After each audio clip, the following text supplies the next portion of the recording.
All right, you guys, Armada Pro-4X. I'm gonna jump out to the outside in a second, but first, oh no, don't lower. It's got adaptive air suspension, if you couldn't tell. We're in neutral, but when you park the car, the air suspension automatically goes back to the standard kind of level. And then here, we do have our settings for the 2-speed transfer case, of course, auto, 4 high or 4 low. I'm in rock mode right now. We've got a few rock modes, sand, rock, etc., standard, sport. But there we go. And we've got a locking center differential with the Pro-4X. But first, I just want to hop up on this rock and show you a little bit of the articulation. So we can see we've got our camera system up there. Slowly approach it. Oh, actually, there we go. Bring that screen up for you guys.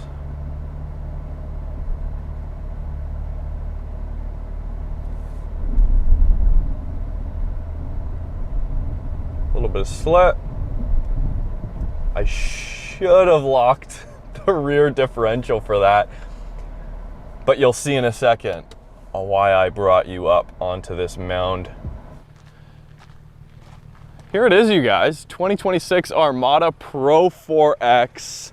There we go, we did it, 3 wheels. I don't know if you guys can see there. There is nothing underneath that right rear tire. So articulation's pretty good here. The Pro-4X is, of course, the off-road trim package for the Armada. It's completely redesigned for this model year. I believe this color, this dark blue, is like deep sea blue metallic. It's got a ton of flake in it, especially at night if you have like lights shining on it. The flake is ridiculous. The Armada looks, you know, it looks decent. It definitely looks closer to a lot of the competition with the LED headlights up here. If you guys can see here, kind of looks like a Tahoe a little bit. It's got the blacked out grille. And then the bumper is a little bit different to allow for a better approach angle. You've got those red tow hooks down there, fully independent suspension, of course. All Armada Pro-4Xs are standard 4-wheel drive, which makes sense. But like I mentioned, it's got the locking rear diff. Should have used it. It would have prevented a lot of this slippage here, as you guys can see. But I mean, look at this, you guys. This is in the tallest suspension setting right now, only available in 4 low, and then it can lower back down to the normal level. Of course, while you're driving, it'll do that, and then at speed, it'll lower a little bit more. And then if you're parked, it has like an entry and exit level, which is slammed. Not quite as slammed as the Nismo, but it's close. Another thing you get are these 20-inch wheels, made by NK actually, which is pretty cool, made in Japan. And, you know, I wouldn't call these knobby tires, but they're all-terrain tires nonetheless. A really good setup here. Just a huge vehicle. This goes up against, of course, like the Yukon, Expedition, Jeep Wagoneer, stuff like that. You get the idea. Let's go for a drive. Not much of a trail here. I'm just gonna go up here and then we'll get on the road and we'll see how it drives up there. Because that's where good thing we missed that rock. That's where 99% of the Armada's time will be spent. Dang, I gotta clean this up for Nissan. Sorry, Nissan, but you called it the Pro-4X. You gave it a locking diff. See, we can see it's lowering. Okay, this is its standard suspension setting right here. And no, those aren't scratches on the side. I don't know if you guys can see, but they're just little dust marks from the leaves. Yeah, there we go. That's standard drive suspension setting. This thing looks mean. It looks good. It's definitely got just kind of a traditional modern SUV look. They're not trying to do anything crazy. You get some lava orange accents back here. It's, you know, the word bulbous comes to mind, especially this rear bumper here. Check that out. Ridiculous. Very tall. And it's got these fixed running boards. Plastic, but they're there nonetheless.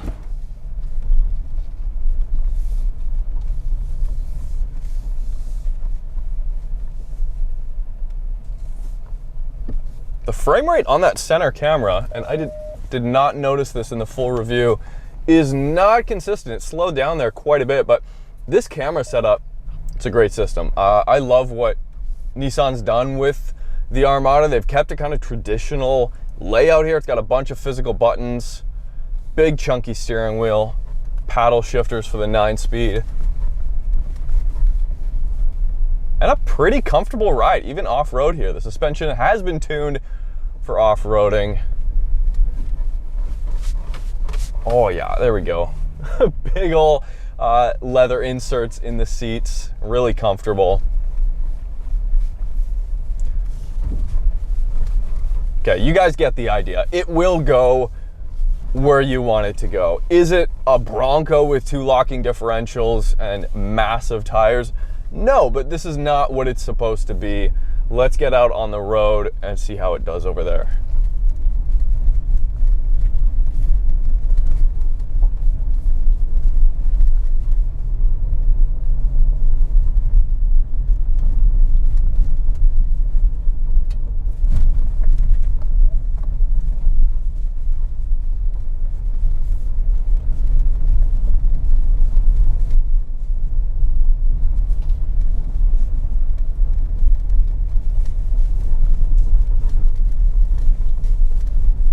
Super quiet in here. Nothing's like creaking or anything. Like, I mean, if a first impression was anything to say something about the quality of interior materials and just overall build quality on the inside, it goes a long way.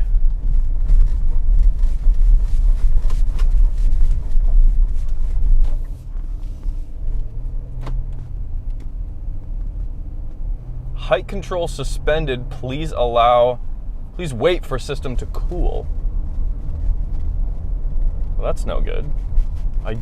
Oh, this is definitely still in entry exit mode. It is riding on bump stops, it feels like. Super bouncy. Yeah, that's not safe. That's the second time it's happened today, and it wasn't as if I was going up and down a ton. I was just coming off of that forest service road in the same ride height the whole way down for about 15 minutes.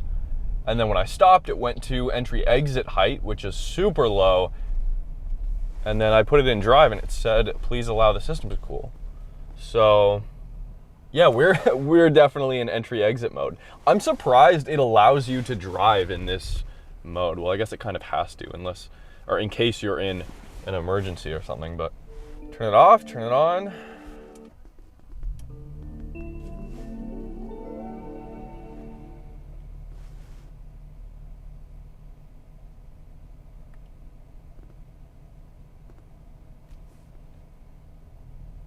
Okay, there we go. It's raising.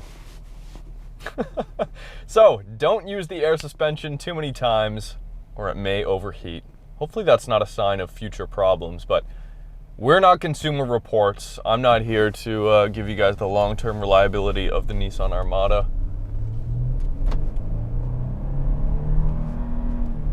3.5 liter twin turbo V6 under the hood, 425 horsepower, 516 pound-feet of torque. So much power. Obviously, the V8's gone, but those twin turbos spool up pretty quick. Still have paddle shifters here. See, it's lowering just a little bit again to get better aerodynamics and stuff, but yeah, I mean, there's virtually no lag. The turbos spool up incredibly quickly. If you're in auto, in normal mode, it'll cruise at 1100, 1200 RPM. And then when you give it some gas, it takes a second to shift down, you know, a few gears or just a couple. It doesn't have to shift down a lot because torque is so low down. And then the turbos spool up. So we've got a little bit of time there to wait, but man, 2800 RPM takes no time to get up and go. Full independent suspension in the rear and double wishbone suspension all around. This is not going to come through on camera for you guys, but when you're low RPMs, you get into the boost and then let off. You can hear the blow-off valve a little bit.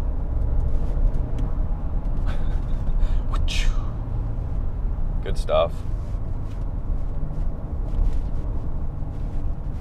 I mean, for a big SUV, this drives pretty outstanding. It is a stark contrast to the Ford Expedition I got out of. The steering's sharper, like the ratio's quicker. It's got paddle shifters, of course. It's just more connected. The steering's just better. There's more feel. The Expedition is not the greatest. Even on these off-road tires, it has no business doing this.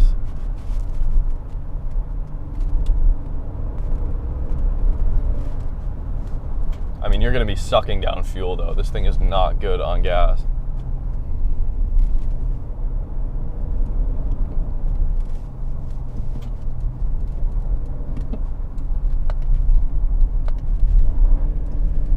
A little bit of a rev match there. All right. So much noise. I mean, the V8 sounded better. This generation Armada certainly looks better. The Armada generally has gotten better looking with time, I find. It's still got shutters that come through, especially the smaller bumps. It's a body-on-frame SUV. It weighs 6,100 pounds. That's a lot of weight to be tossing around, so it doesn't ride the greatest, but it's still, for the weight, pretty good. It's decent. I would say the Expedition is a little bit smoother, like on a rougher road like this.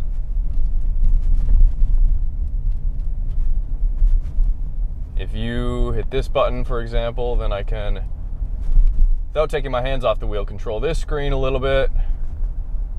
Go bring up the climate control. Most of the climate's down here, which is awesome. This one's got ventilated seats. The center screen here, if I go back here, the center screen, please, I want to control. Okay, there we go, thank you. The center screen here, I mean, there's a lot going on, and it takes a little bit to get used to.